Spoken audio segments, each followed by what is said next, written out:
one can notice when looking at both your personal and professional work, that is, you have a lot of like different types of projects, right? Different styles, different genres.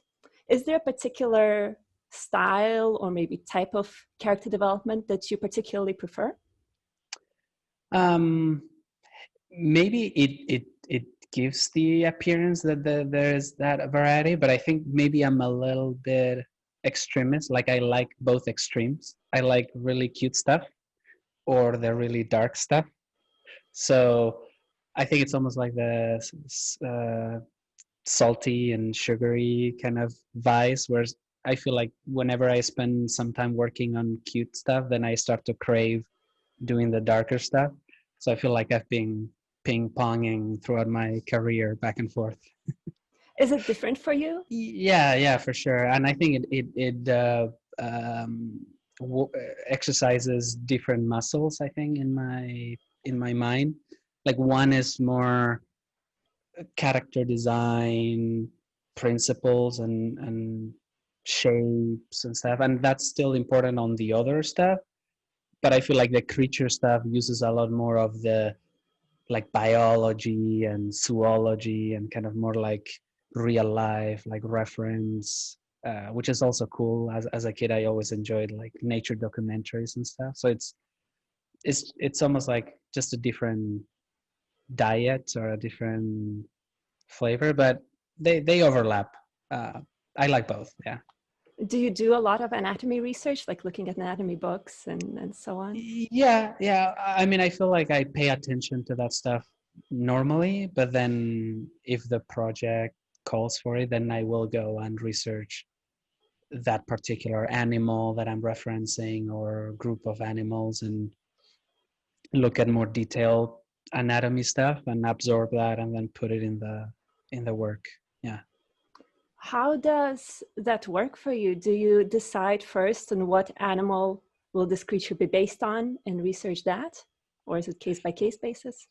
Yeah, case by case, but it's definitely that exercise you described. Like I do think what animals are good analogs or good ingredients for the cocktail. You know, even if you're making an imagined creature, as you're starting to imagine it, you can probably think of existing creatures that have similar builds, or that you're trying to make it feel a little bit like a, let's say, a tiger, or a little bit like this or that.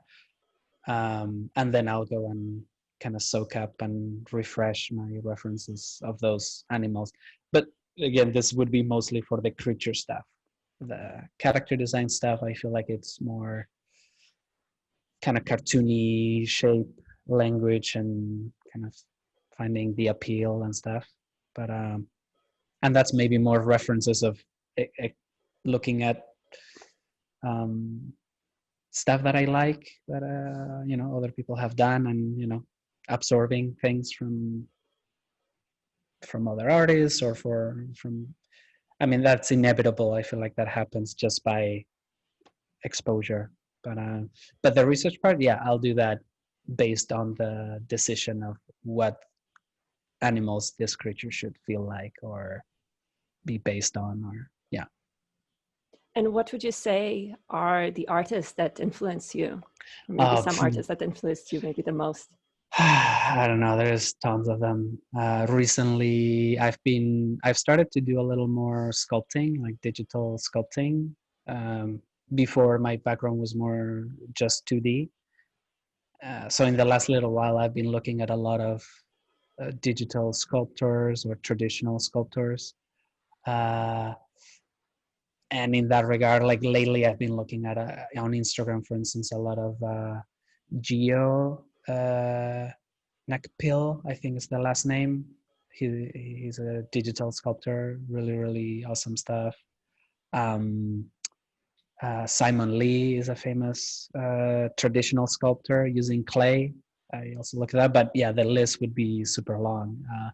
I can definitely maybe send you a written list later if you wanted to like have like the scrolling list of artists. It's just, there are just so many that Yeah, it's difficult yeah, to even yeah, pinpoint, right? yeah. I kind of soak up on everything I can find. There's so much cool stuff out there. An interesting question is coming through the chat from Poop Dragon Unicorn. Has there ever been a time when you doubted your skills or just couldn't produce anything worthwhile?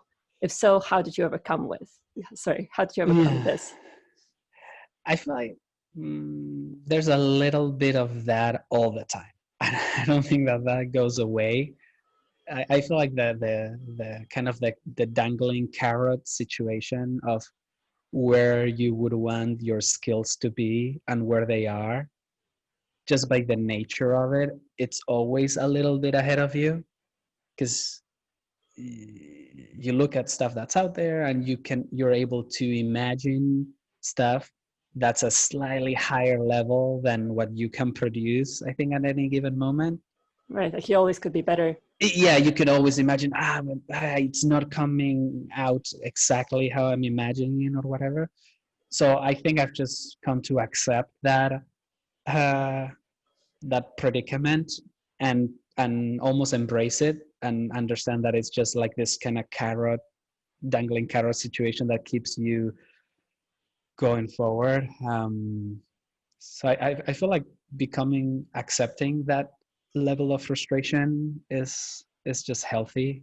Sometimes there are days that the carrot seems extra far, and maybe that sucks. But I always remember something that a teacher I had said, that you know how you call when you have a good day or a good drawing, people tend to call us, I got a lucky drawing, like this one came out so good. He said, the more you draw, the luckier you get.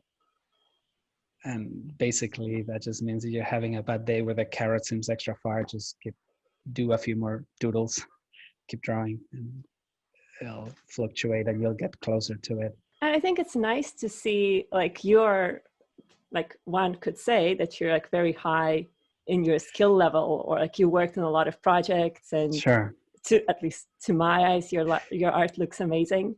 So to people to see that even someone on that level is still doubting themselves, still feels like they can go forward is I think it's encouraging for other people. Yeah, and I've been in the same, so like, because in the same way, I could also tell you about the artists that I look up to, that I think, oh my God, they are at that level, you know. Currently, I can think of many, but I've been there too. Like there was this guy from Blue Sky, Oli is his nickname, or actually one of his last name, Jose Manuel Fernandez Oli. He's like a top-notch like character designer that I had the pleasure to meet one time that he visited my hometown, and we had been connected through friends.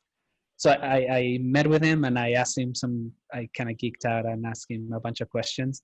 And one of the things that I think is appropriate for this question that he told me that it was great to hear, given his level, was that he said that every painting, every character design that he started at Blue Sky, he thought to himself, okay, today's the day that they're going to realize that I don't know what I'm doing and I'm going to get fired.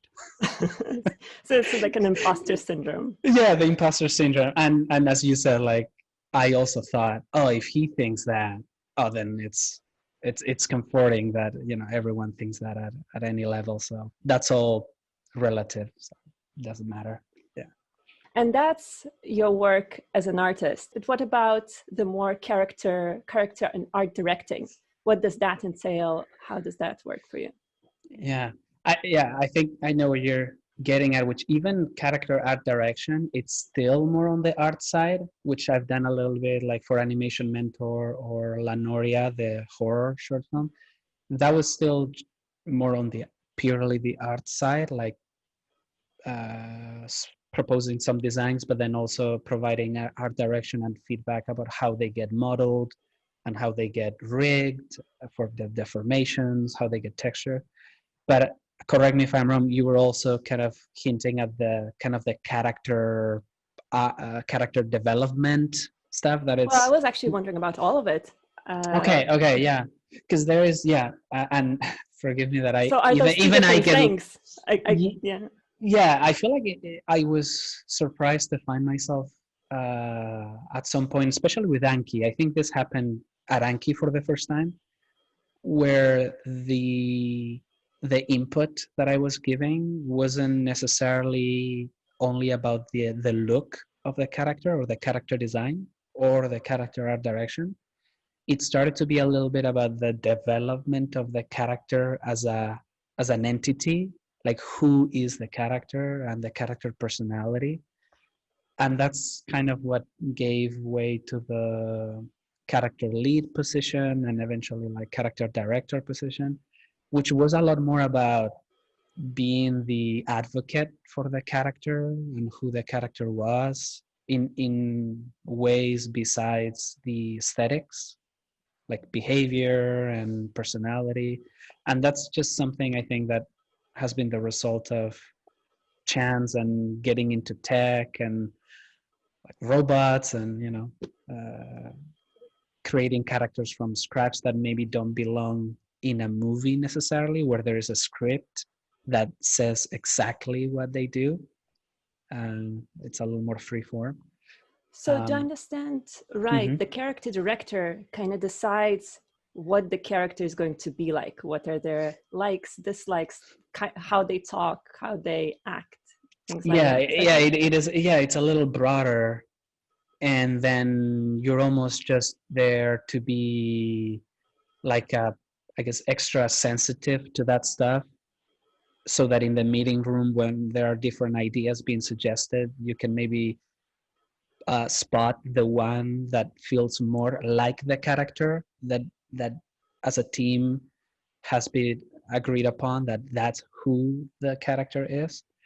um, so it's almost just being watching for coherence to make sure that everything that you add to the character belongs in the character, and it will feel natural to the character. Like an expression that's normally used is being in character or on character, I guess. So it's making sure that everything that gets added or that the character does is on in line with the personality and the character, which also includes the aesthetics, but it goes a little beyond that. Yeah. So that's basically supervising that everyone who's part of the team, say an artist, an animator, a modeler, everything they do supports the character. Is that right? Yeah. It's trying to formulate that kind of nebulous idea of who the character is, and then when the company or the team agrees that that feels good, as the character lead or character director is holding on to that and protecting it and using it as the reference to make sure that everything that gets produced afterwards is coherent with that. Yeah, that's kind of, it's a little odd. I feel like even we had trouble defining it because it seemed like such a new specific role.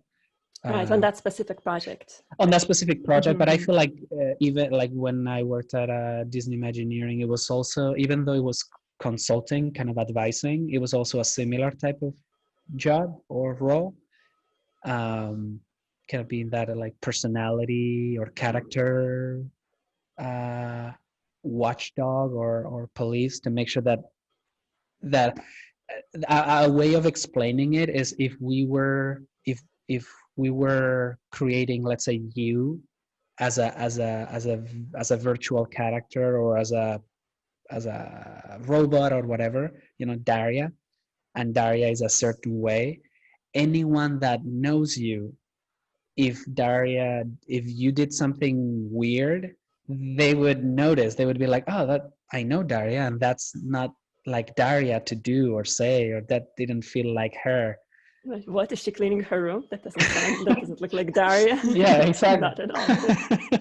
So with a brand new character or a robot, is the same thing. You need to imagine that you're creating a character that is like a person, and that someone then gets to know this character is going to be very critical of the continuity, and you need to make sure that as you add content or behaviors or things, that nothing is going to feel out of character, that it's going to feel like them. And talking about specific projects, so you worked at Netflix on a show, Love, Death, Robots. Can you describe the show itself for people who haven't seen it, and the specific film that you worked on? Sure. So the show is Love, Death, and Robots, and it's a collection of kind of adult animated short films. Kind of like the Animatrix was some years ago. I feel like that was like, people were really excited about that. So this was similar, kind of sci-fi, a little kind of erotic also elements there. And I didn't work directly for Netflix. Even though it's a Netflix show, but that's the easiest way of describing it. I did some work for Blur, which is a studio, visual effects studio that was doing most of the shorts, I think, and was also, I think, the lead studio that then outsourced to some other studios to create the whole short film anthology or whatever. And I helped early on one of the short films called Suits, which for people that have seen it is the one with the farmers in the mechs fighting creatures. And honestly, it was a pretty brief contribution on my part. I just helped the initial stages of the project, bridging the script and generating some of the first visuals for the characters and the creatures and a little bit of the mechs, which was outside of my comfort zone. So if you watch the short film and you see my designs on Instagram or on ArtStation or whatever, they're not exactly the same. I think people will be able to see, I see the basis or whatever, but I feel like then they continued to work and they stylized and made everything more cohesive. But yeah, it was fun because it's unusual. I feel like La Noria and that show have been probably the only times that I've been able to do really kind of dark or kind of gnarly creature design for animation. It's kind of unusual. So do I understand right? On other projects, you art directed from the beginning until the end of the project and kind of supervise, say, modeling and rigging on something like, for example, animation mentor character. Animation? Okay, sorry. No, I was go wondering, ahead. so for Blur, it was different. You came in, did some character designs, and then you kind of stepped away. Is that right? Yeah. For instance, Paramount Pictures has been another studio where my contribution has been similar to that, where there was a director who knew me and liked working with me and kind of brought me on board very early on to help get the project kind of off the ground and gain a little bit of momentum and gain the green light, which is kind of the approval of the studio to actually make the movie. And then eventually I kind of wandered off to other projects, and the project continues its course. So yeah, for instance, the Netflix project or most of the Paramount things I'd help with was early visual development, which is for people, if people are a little familiar with the animation process, I wouldn't do something like a turnaround or like very detailed like expressions, or because it's not there yet. It would be more about more exploratory sketches, even like no color, nothing, just sketches exploring the relationship between these two characters, or sketches exploring this one character and how they might be or whatever. But it's a little more loose, and you're almost building a pitch presentation to sell the movie to its own studio while they decide whether they do it or not, because there are usually early development stages, and then at some point they decide, okay, yes, we're gonna do this. So I found that in my experience, I found myself working on that very early stage quite a bit. And which kind of work do you prefer more, like being with the character from start to finish, or doing this kind of early development stage? There's nice things about both. There's something really free about the early stages. They're really fun because you're really exploring. It's very kind of like very little limitations. Even the atmosphere in the team and in the studio is very like, because the budget is untouched. Yes, everyone is super excited. Yes, this is going to be the best movie ever. The mood is very, very kind of exciting. But at the same time, there's something very nice about seeing your kind of final character design up on the screen. And maybe I would say La Noria, the animated horror short film that I worked on, directed by my friend, great director, Carlos Baena, is probably the project that has fulfilled most of that, because it kind of allowed me to cover the entire spectrum. So that was maybe the most fulfilling, because I got the best of both worlds almost. Yeah, well, maybe then talk a little bit about La Noria. I personally love the film. I think it's great, very emotional. Yeah. But then it's also very interesting how it's different, right? For an animated film, like all the creatures are kind of very dark, and it has like it's basically a horror film. One could say. How was doing that? Did the realization that it will be different came right away, or how did that work? Pretty quickly, yeah. I mean, I was already a fan of Carlos Baena as an animator before we ever connected. Because my background is in character animation, and when I was a character animation student, Carlos Baena was the shit.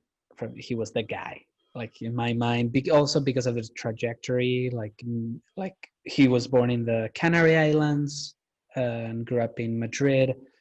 I was born in the Basque Country in the north of Spain, and then went to school in Canada. So I felt like there was a certain level of parallels, even though he was way more advanced. So for me, it was like a really cool role model or example to look up to. And at some point, someone messaged me saying, "Hey, I don't know if you've seen this post, but Carlos Baena is looking for a creature designer for a short film or something." And I reached out and I sent some of my work, and we ended up connecting. He liked my stuff, and fortunately we started working on this project.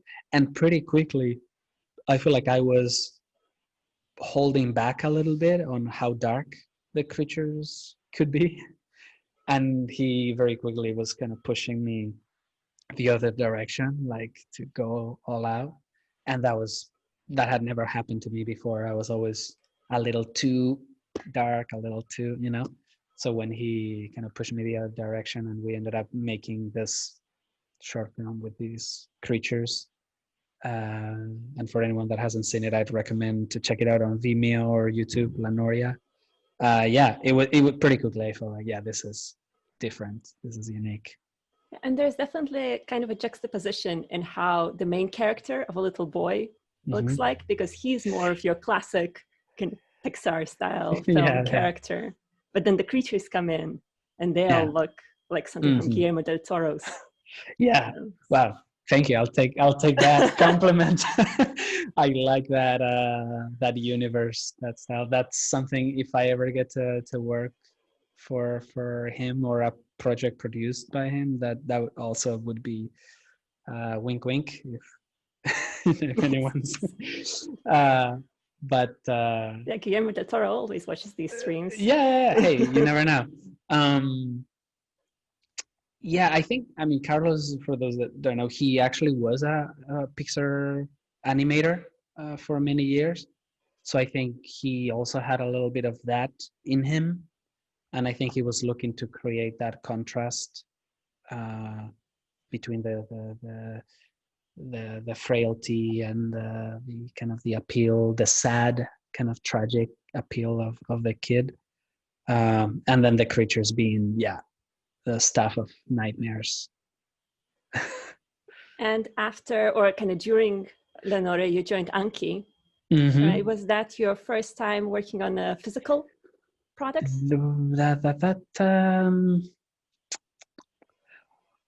Yes. There was one thing I did, that one little thing I did in Austria while I was in Europe. For some time, I worked with this company that did attractions, kind of like Disney Imagineering, but a company in Europe that did like water attractions, like water park things. So I helped with that a bit. So just to be, so that would be physical. What did you do for that? They wanted to do like a ride short film, like the short film that you watch on a ride and then you get wet and things like that. But I thought at first maybe you actually designed the ride. That would be yeah, that would be pretty, but that would be so much pressure. Like if that's an engineering thing, like if someone gets hurt or something, no, I would be freaked out. But no, you're right. I think it's fair to say Anki and Cosmo and then Vector was really the first like physical project, which was pretty interesting to learn about the limitations and no, you can't do that. No, that won't work. No, we don't have that degree of freedom. You can't rotate the head like that, like all those things. Yeah, that's a new challenge, new chapter for sure. How did you deal with those challenges?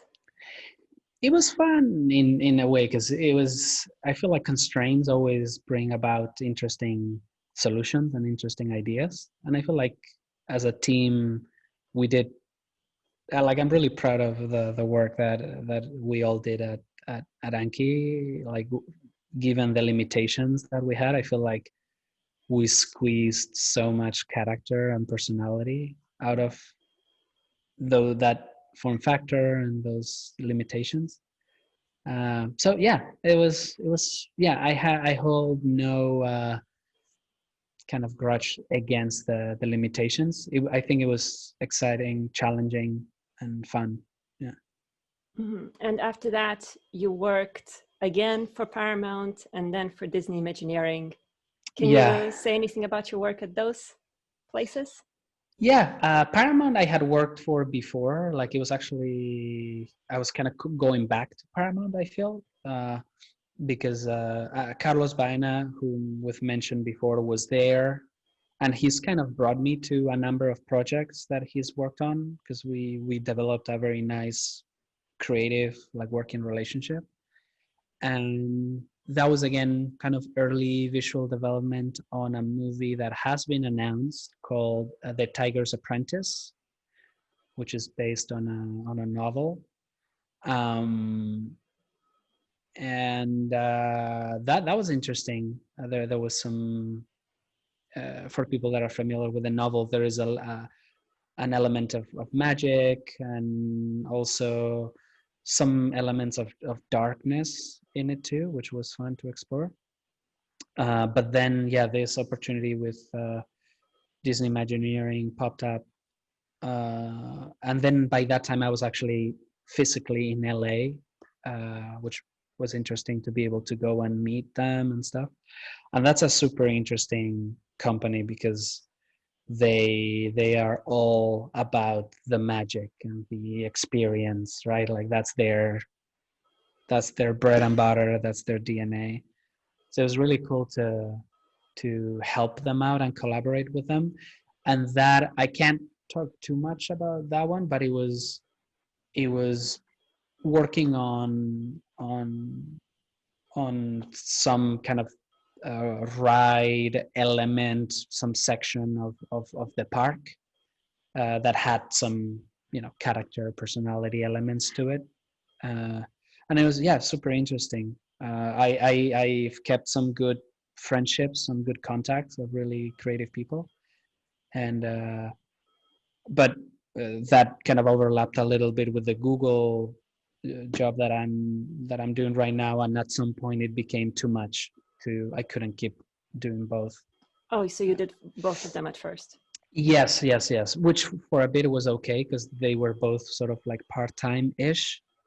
But both grew enough in demand that at some point it was more than full time, and it was getting to be too much. And I felt like I wasn't giving either of them my full attention or quality of work. So we found the right time to kind of tie things up and kind of move on from the Disney Imagineering project. And the question from the chat is Yes. about the similarities between working in robotics and working at Disney Imagineering, and I guess then also between Google or Sure.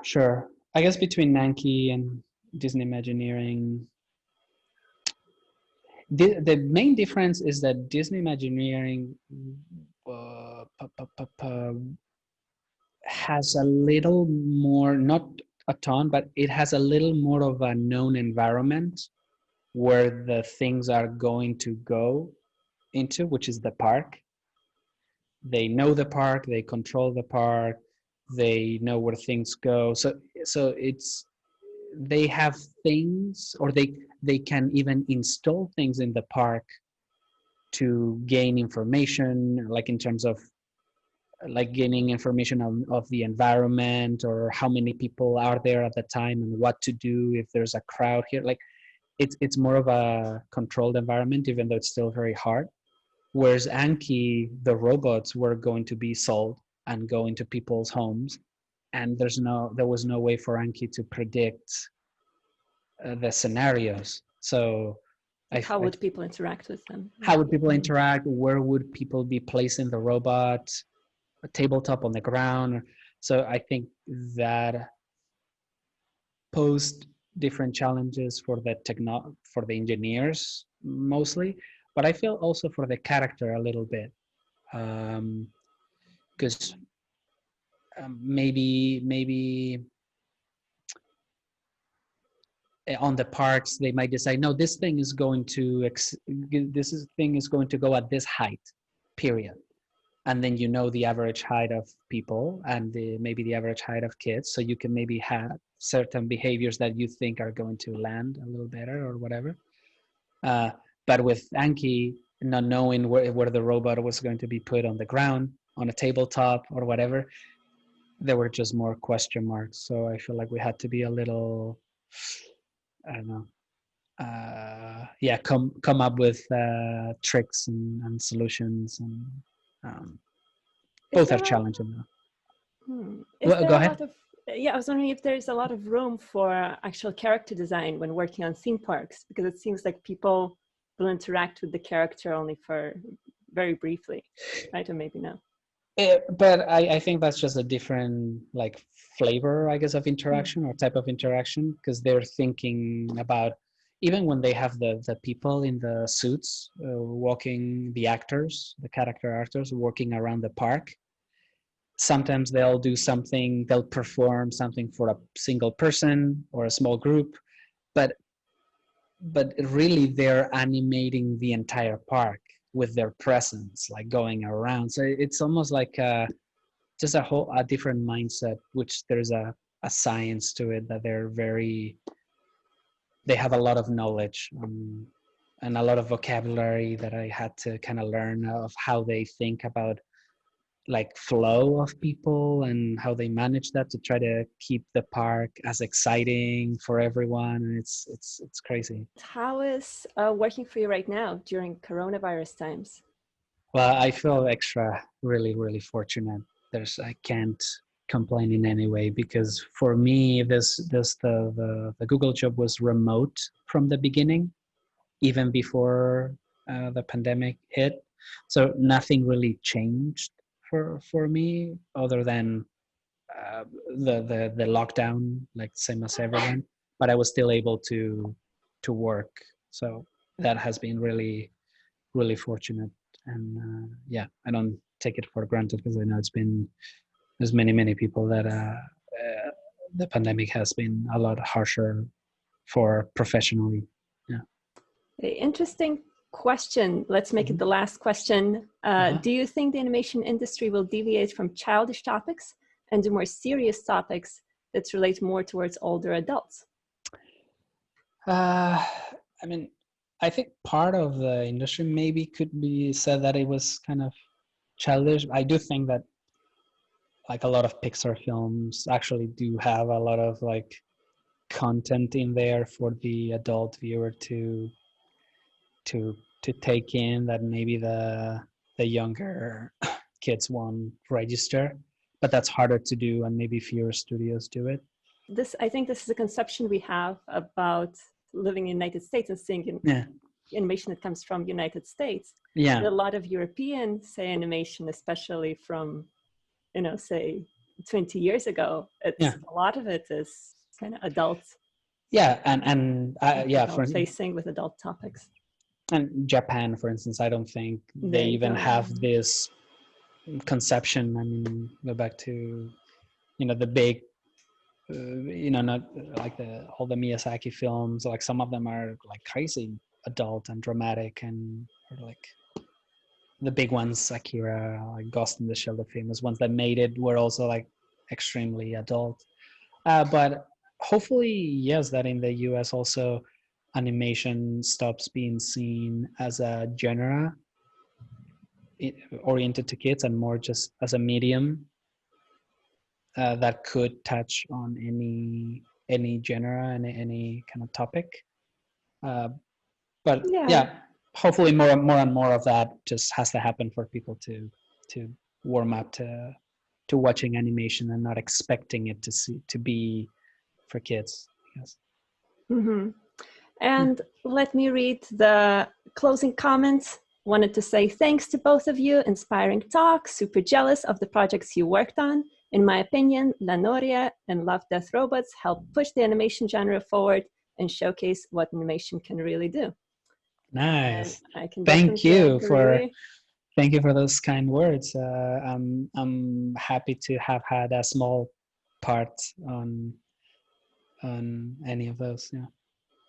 All right. Well, thank you, Day, and thank you to everyone who's been posting in the chat. Your questions were great, and your suggestions for the creature were also amazing. Yeah. And this was lots of fun. Yeah. Thank you so much, Daria, and thanks everyone.